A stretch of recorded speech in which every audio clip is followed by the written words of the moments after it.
kekuatan. Urapi hamba-Mu ya Tuhan. Pakailah lidah hamba-Mu untuk boleh mengutarakan firman Tuhan kepada kami saat ini. Sehingga apa yang hamba-Mu utarakan kepada kami semua boleh menjadi sukacita bagi kami ketika kami pulang dari tempat ini. Berkati seluruh jemaat-Mu ya Tuhan yang akan mendengarkan firman Tuhan. Berikan kepada kami hati yang sungguh-sungguh mau taat pada otoritas firman Tuhan. Dan memberikan hati untuk mau mencintai firman Tuhan. Bahkan kami mau melakukannya di dalam kehidupan kami. Berkati ruangan ini dan segala apa yang kami pakai. Kiranya Tuhan yang boleh memberkati. Berkati pemberitaan firman Tuhan ini dari awal hingga nanti boleh berakhir di dalam pimpinan Tuhan saja. Demi Kristus Yesus kami sudah berdoa. Amin. Silakan duduk Bapak Ibu. Shalom. Saya ajak Bapak Ibu untuk membuka firman Tuhan.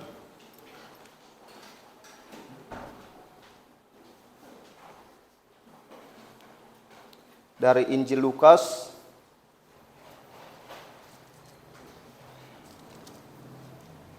Injil Lukas pasal 24.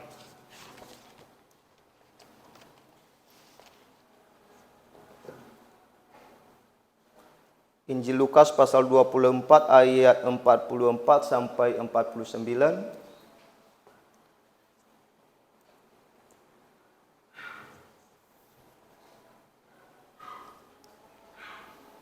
Saya akan membacakan kepada kita Bapak Ibu.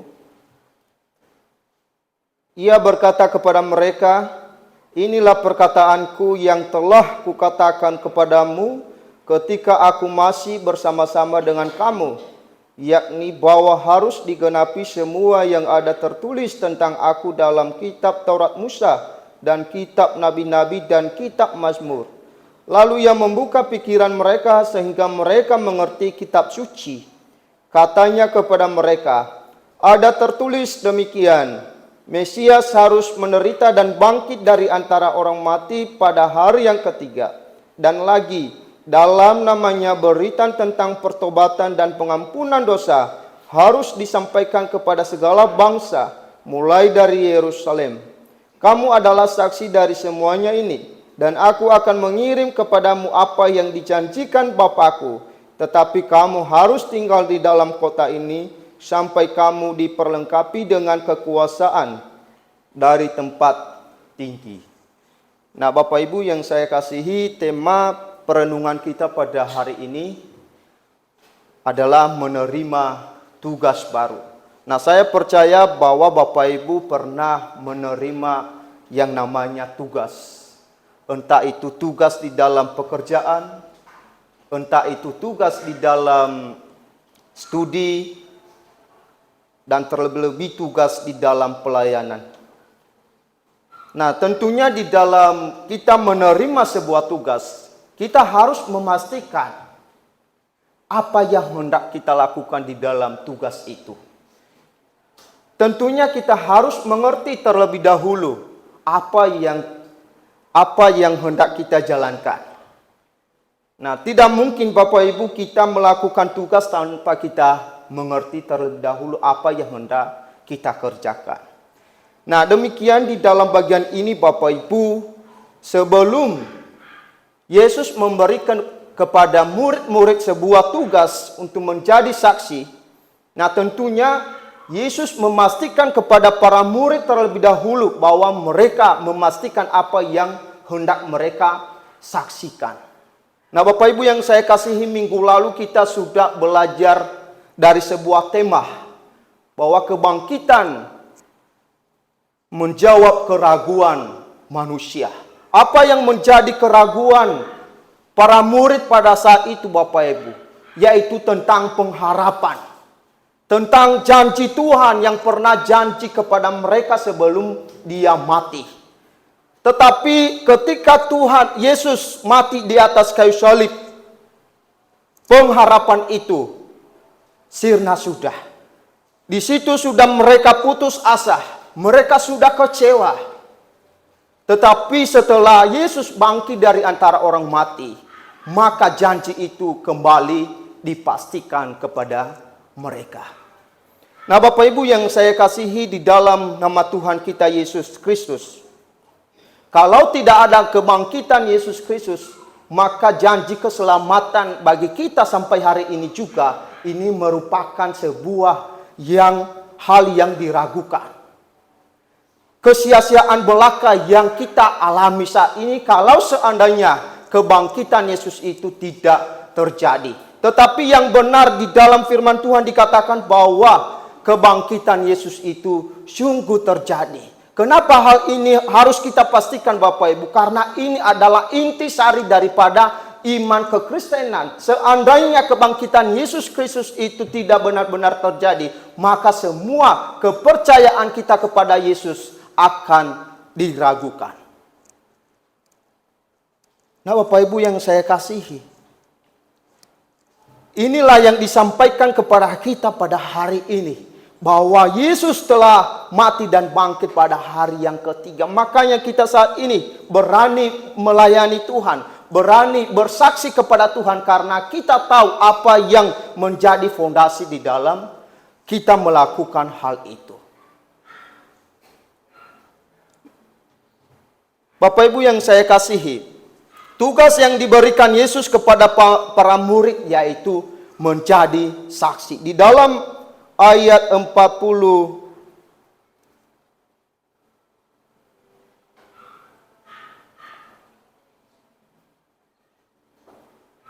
di dalam ayat 48 dikatakan di situ, kamu adalah saksi dari semuanya ini. Nah, Bapak Ibu yang saya kasihi, fondasi untuk menjadi saksi bagi Kristus ini kepada murid-murid adalah karena Yesus sendiri yang telah memilih mereka. Nah, para murid ini bisa menjadi saksi. Seorang saksi itu Bapak Ibu, tentunya dia mengerti apa yang dia saksikan. Dia menyaksikan apa yang terjadi pada saat itu. Tidak mungkin seorang saksi menyampaikan sebuah saksi tetapi dia tidak ada di tempat pada saat itu. Nah, jadi seorang saksi itu tentunya menyaksikan apa yang sudah dia lihat, apa yang sudah dia buktikan. Nah, itulah sebabnya Yesus memberikan kepada para murid ini sebuah tugas untuk menjadi saksi. Kenapa? Karena kepada mereka ditunjukkan bukti-bukti yang otentik. Bukti yang pertama yang Yesus tunjukkan kepada mereka, dia perlihatkan. Setelah dia bangkit, dia perlihatkan, lihat tangan dan kaki saya bukan hantu. Pada saat itu Bapak Ibu, para murid menganggap Yesus itu sebagai hantu. Tetapi itulah sebabnya Yesus menunjukkan bukti bahwa dia sudah bangkit melalui tangan dan kakinya. Lihat, masih ada lubang di tangannya. Lalu yang kemudian, bukti yang kedua, dia meminta ikan goreng kepada para murid. Lalu Yesus makan bersama-sama dengan dia. Ini adalah bukti yang ditunjukkan kepada para murid. Tetapi apakah para murid pada saat itu mereka mengerti? Tidak Bapak Ibu. Tetapi lalu kemudian Yesus membuka pikiran mereka, sehingga baru mereka mengerti apa yang pernah dijanjikan oleh Tuhan. Tuhan pernah janjikan kepada mereka bahwa ia akan bangkit pada hari yang ketiga. Nah, itulah sebabnya kenapa perlu Yesus membuka pikiran mereka.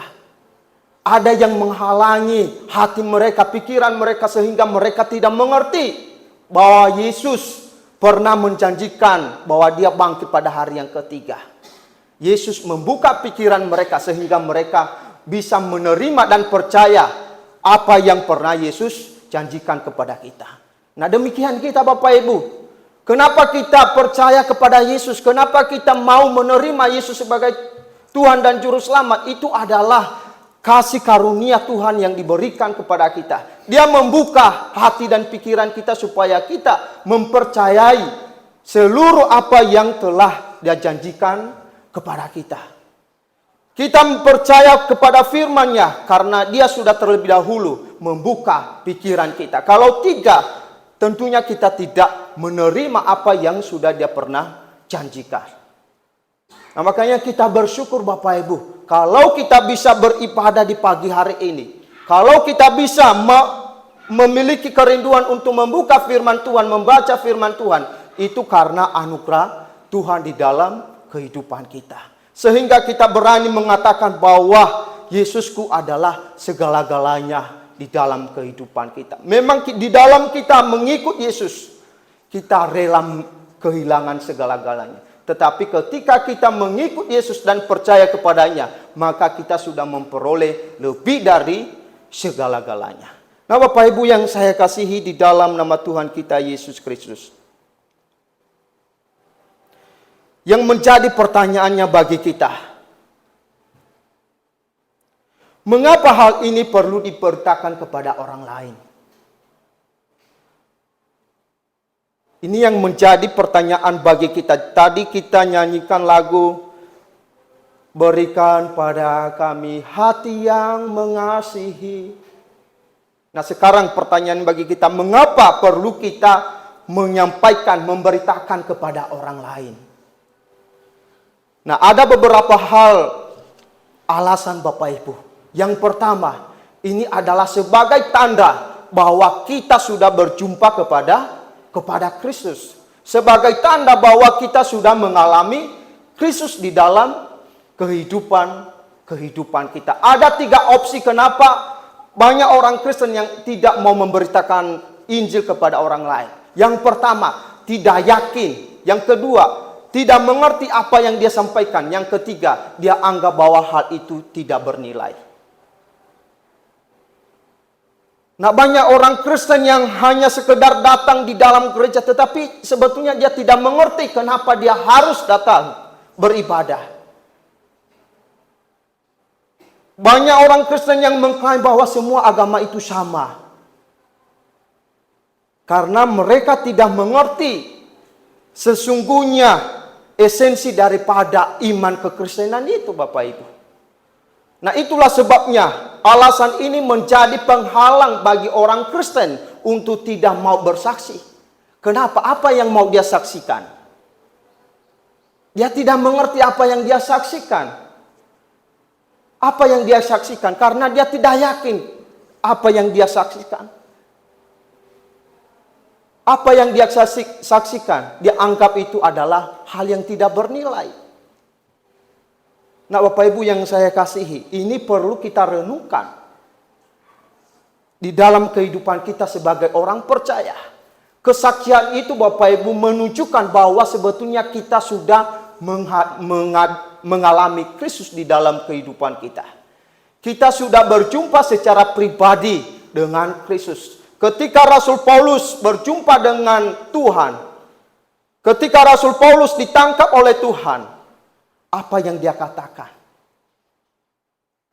Tetapi apa yang dahulu merupakan keuntungan bagiku, semuanya dia anggap sampah ketika dia berjumpa dengan Tuhan. Dia berfokus untuk bersaksi. Dia berfokus memberitakan Injil. Bahkan di dalam dia memberitakan Injil begitu banyak tantangan, bahkan sampai dibicarakan Bapak Ibu. Ini adalah bukti bahwa Rasul Paulus sudah berjumpa secara pribadi dengan Kristus.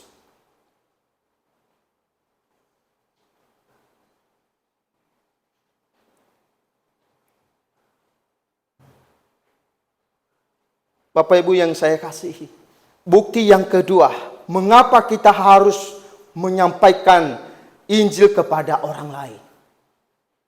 Yaitu karena kasih. Ini sebetulnya bukti kasih kita kepada orang lain. Adalah ketika kita bersaksi tentang Kristus. Nah Bapak Ibu yang saya kasihi, pertama adik saya datang di Bali itu. Yang pertama sekali saya sampaikan kepada dia adalah tentang Kristus. Saya injili dia.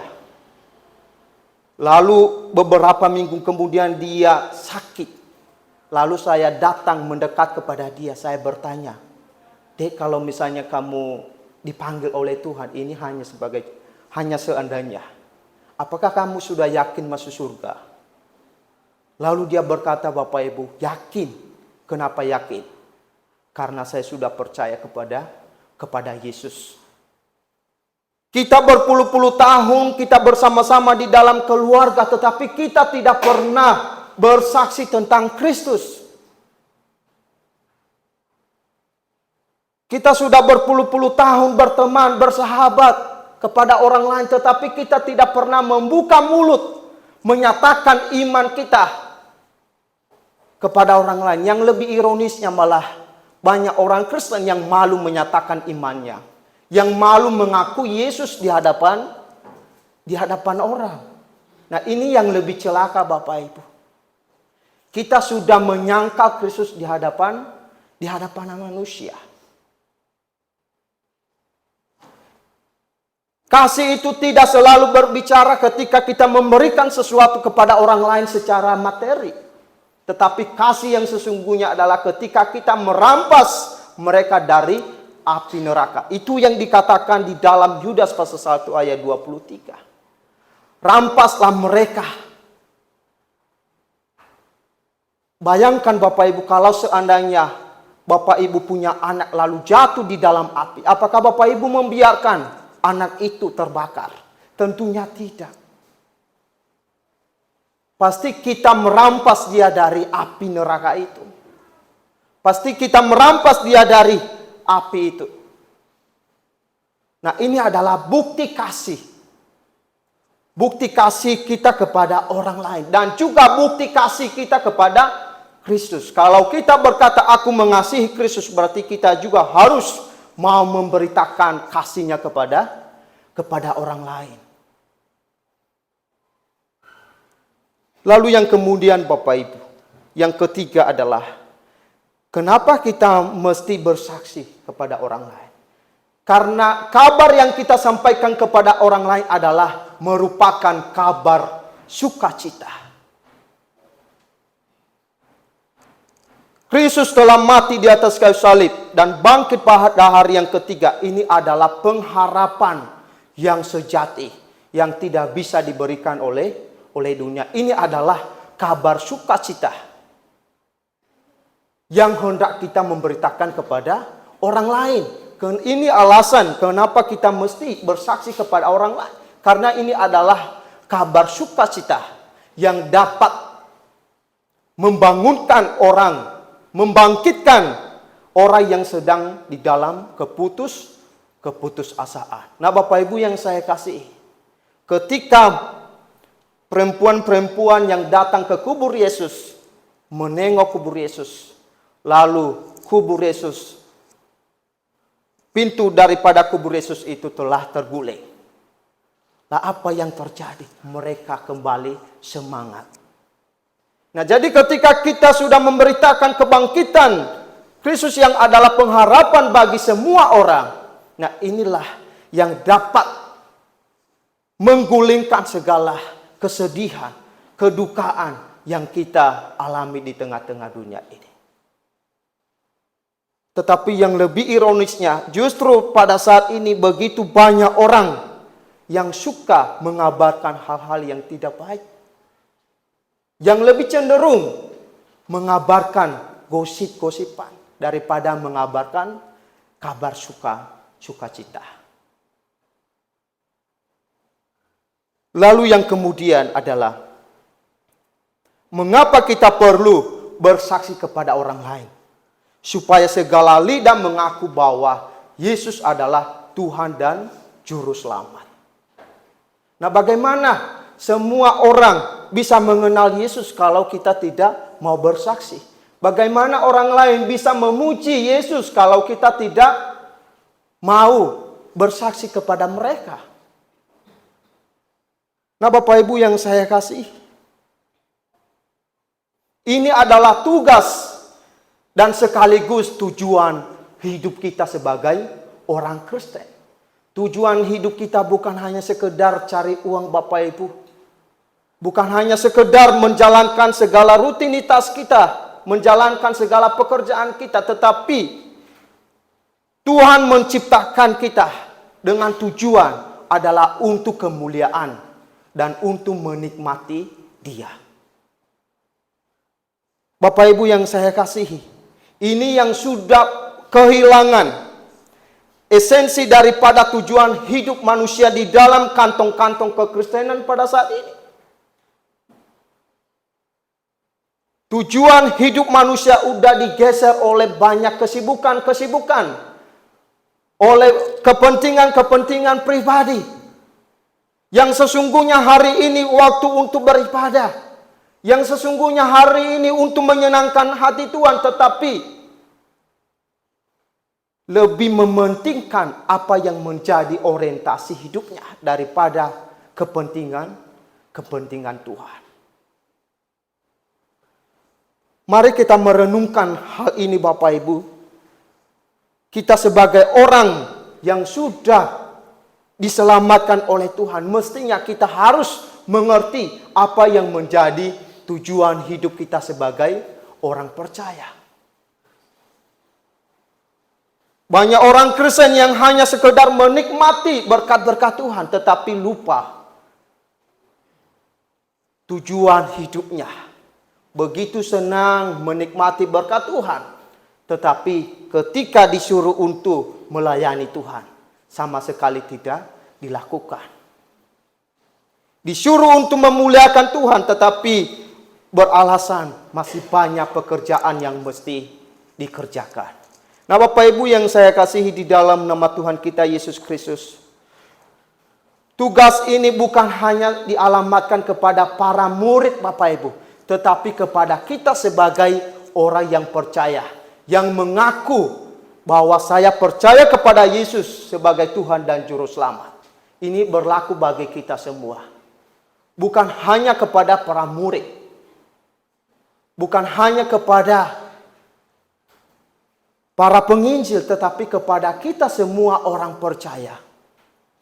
Kita bisa memuliakan Tuhan di lingkungan kita.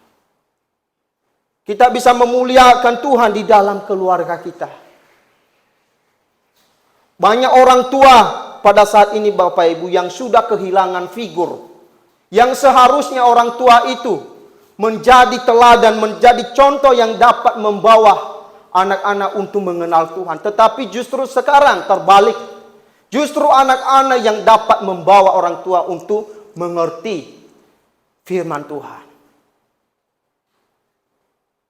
Mari kita renungkan hal ini. Apakah kita sudah menjadi orang tua yang baik di dalam keluarga? Apakah kita sudah menjadi kakak yang menjadi teladan kepada adik-adik, kepada sahabat, kepada teman? Atau justru sebaliknya? Kiranya firman Tuhan ini boleh meneguhkan hati kita. Mari kita berdoa.